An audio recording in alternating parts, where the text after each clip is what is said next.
Welcome back to Emenwa video lecture in C programming, and in this video lecture we'll be looking at error handling in C programming.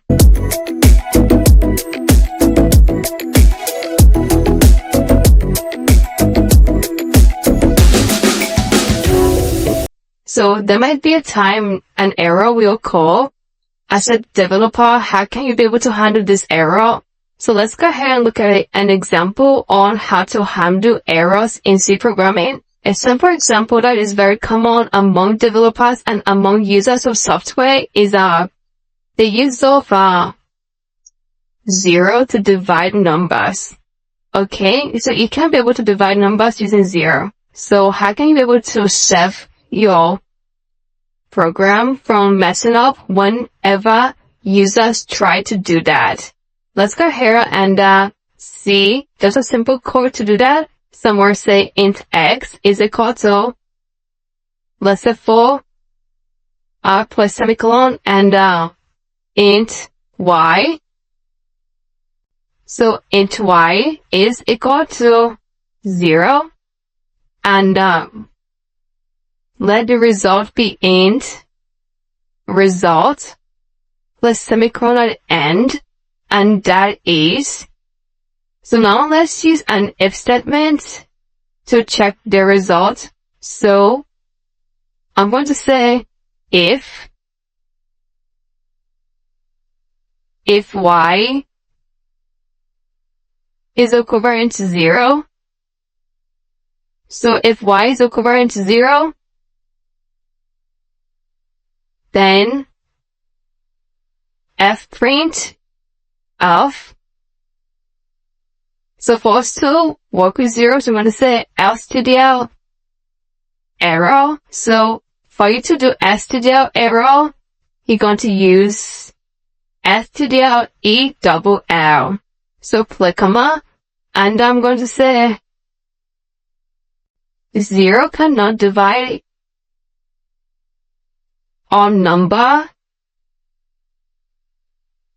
cannot be divided by 0. So number cannot be divided by 0. Okay? So you have to know what is going on. Alright? So move to the next line and put a semicolon at the end of these.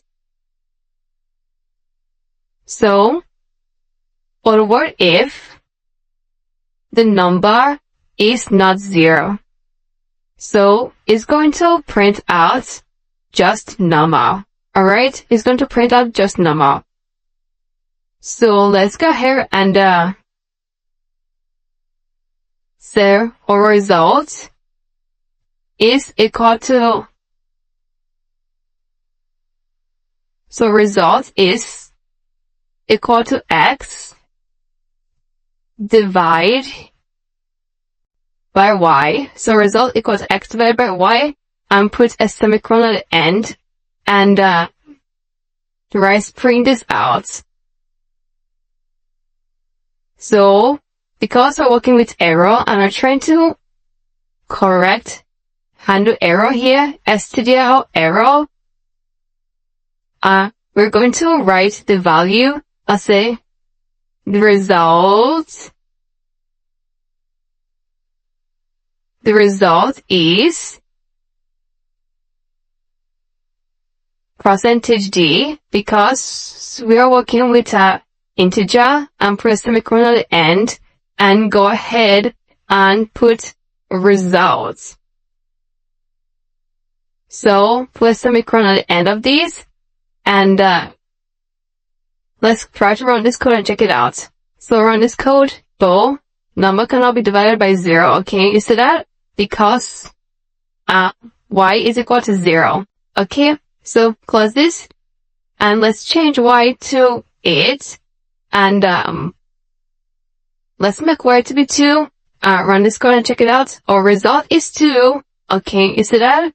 And what if y is equal to 1? So the result should be equal to 4. So run this code again and check it out. Alright, so that is coming. So result is 4. You can see that, but what if y is equal to 0? Check it out again.